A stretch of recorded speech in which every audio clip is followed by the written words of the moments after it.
Hey, do you teach yoga? Have you ever trained to lead yoga classes, to be a yoga therapist? Have you ever owned a yoga studio?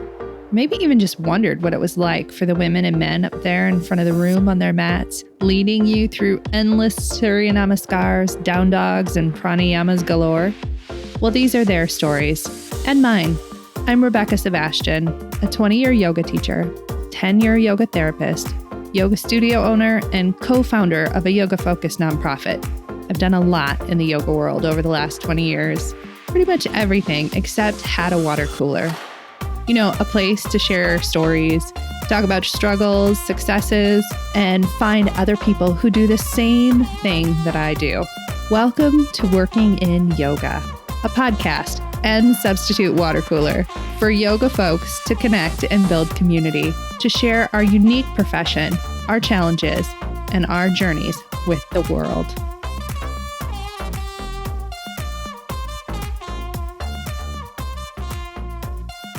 Hey friends, welcome to Working in Yoga.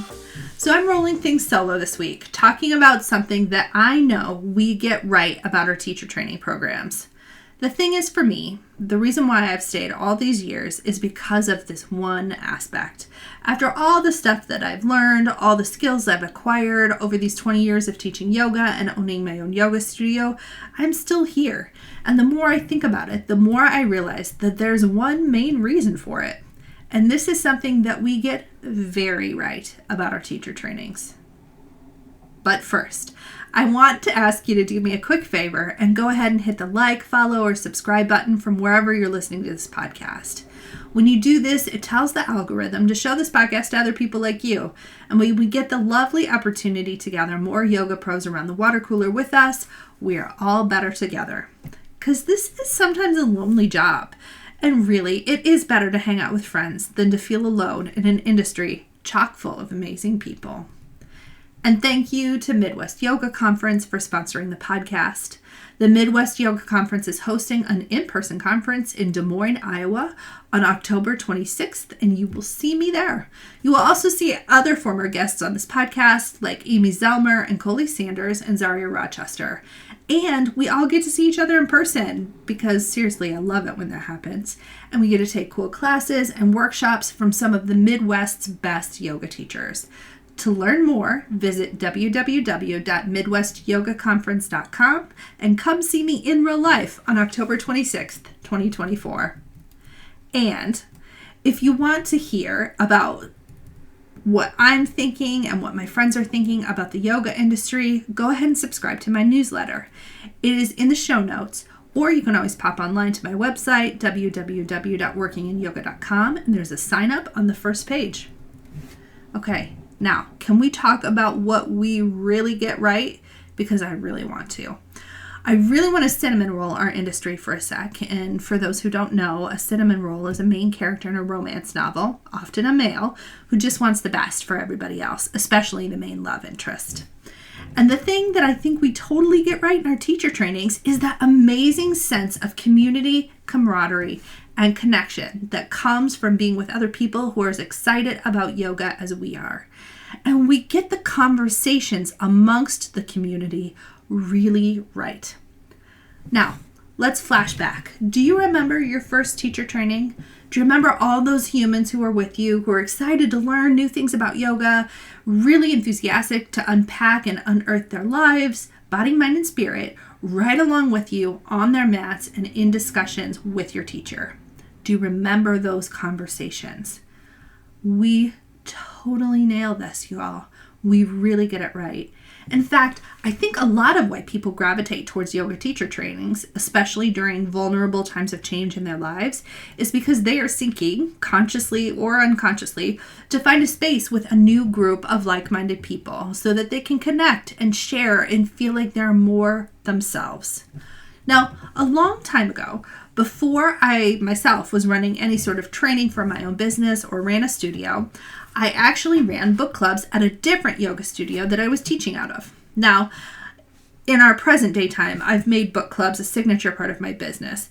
But back then, all I really wanted to do was every so often connect with people and read interesting yoga books and discuss them.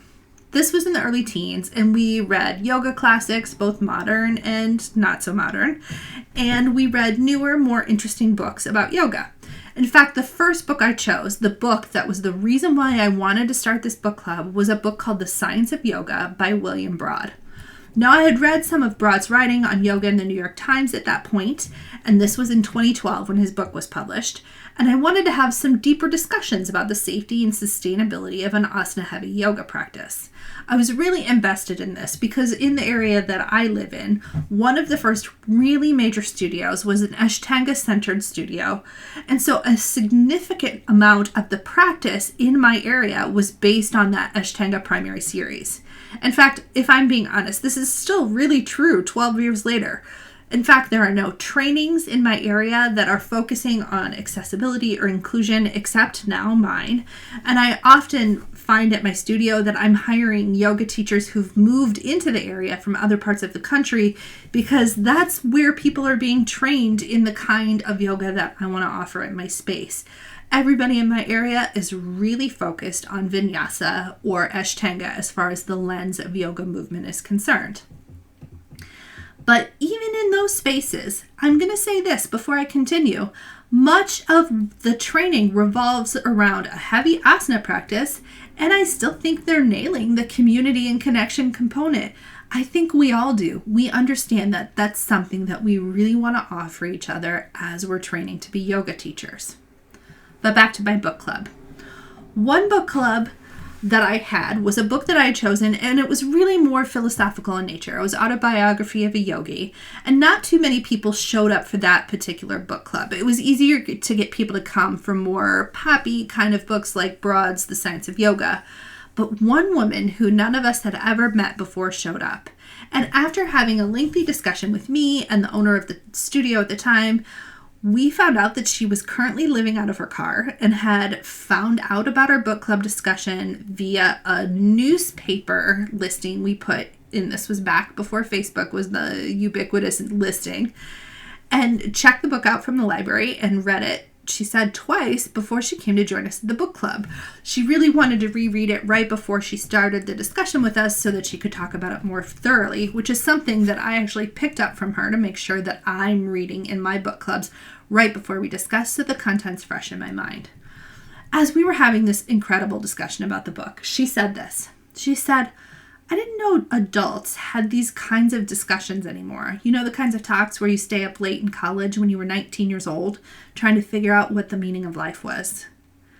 And that one interaction made me realize the power of meaningful discussion in adults' lives.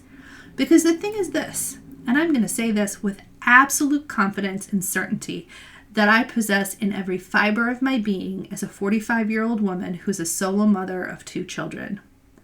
Adults still don't have life figured out. We are still looking for meaning, purpose, and a reason to exist.